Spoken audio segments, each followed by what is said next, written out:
इसी क्रम में मैं अनुरोध करना चाहूँगा इस कॉलेज के यशस्वी प्राचार्य आदरणीय प्रोफेसर महेश सिंह जी से कि वो भी आएँ और अपना उद्बोधन देने का कष्ट करें।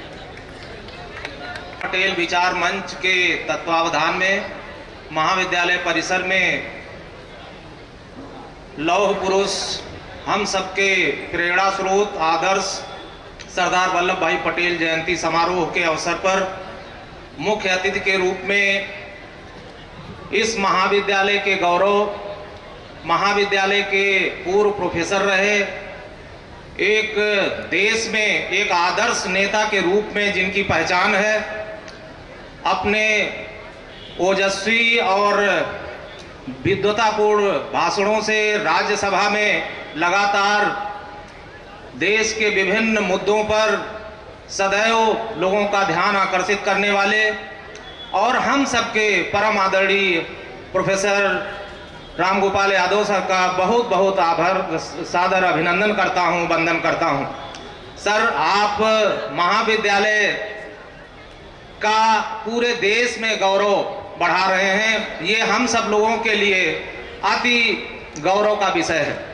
आज आप हमारे महाविद्यालय परिसर में आए हैं और जितने भी शिक्षक समाज है, मैं समझता हूं कि पूरे देश का शिक्षक समाज आपको एक आदर्श के रूप में देखता है। तो आज हम सब लोग आपको अपने बीच में पाकर धन्य हैं। आपका बहुत बहुत स्वागत, अभिनंदन, वंदन करता हूं।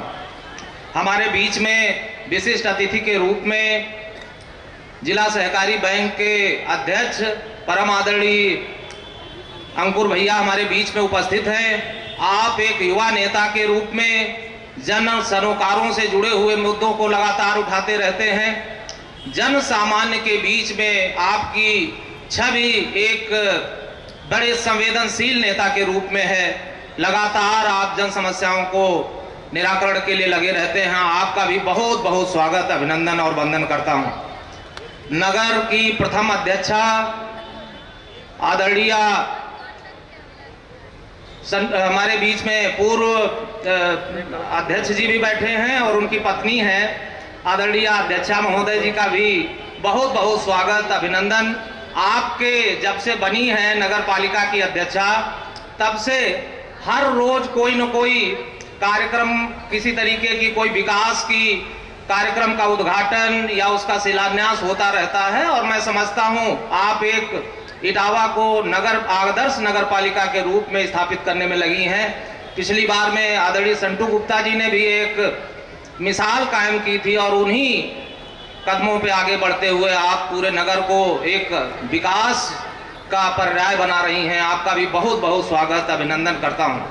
हमारे बीच में प्रबंध समिति के माननीय अध्यक्ष जी, प्रबंध समिति के माननीय मंत्री जी, प्रबंध समिति के अन्य माननीय सदस्यगण हैं, सबका स्वागत, अभिनंदन करता हूं।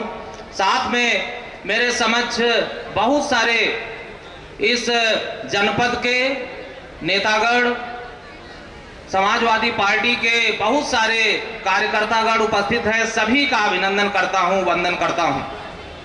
आज एक विशेष अवसर है और ये अवसर है देश के प्रथम उप प्रधानमंत्री, देश के प्रथम गृह मंत्री और जिनका नाम लेते ही हम सबके मन में एक अलग तरीके की भावना पैदा हो जाती। वो एक ऐसे ओजस्वी व्यक्तित्व जिनके नेतृत्व में आजादी के बाद 562 जो रियासतें थी, अधूरी आजादी मिली थी, जिसको 40% हिस्सा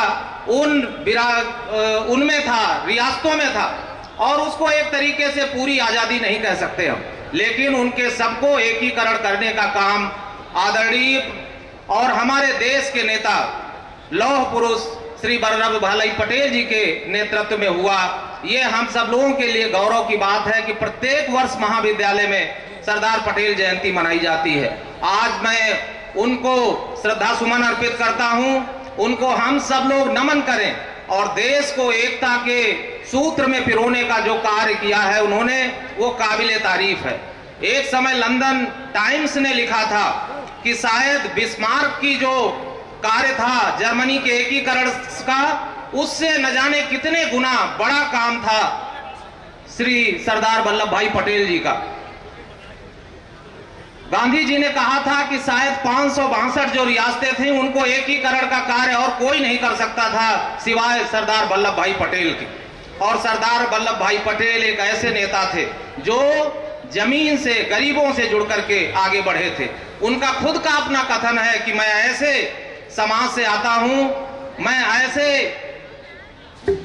समाज में पढ़ा बढ़ा हूं जहां झोपड़ी और किसानों, गरीब किसानों की पगडंडियों पे बढ़कर के मैंने अपने विकास की यात्रा तय की है। अतः उनके जन्म दिवस की पूर्व संध्या पर आयोजित इस कार्यक्रम में पुनः उनके बारंबार नमन, सभी अतिथियों का पुनः बार बार स्वागत करता हूं, अभिनंदन करता हूं। आप सभी महाविद्यालय परिसर में आए सभी का पुनः अभिनंदन, वंदन और आदरणीय मुख्य अतिथि महोदय का पुनः अभिनंदन करते हुए अपनी बात को समाप्त करता हूं। जय हिंद।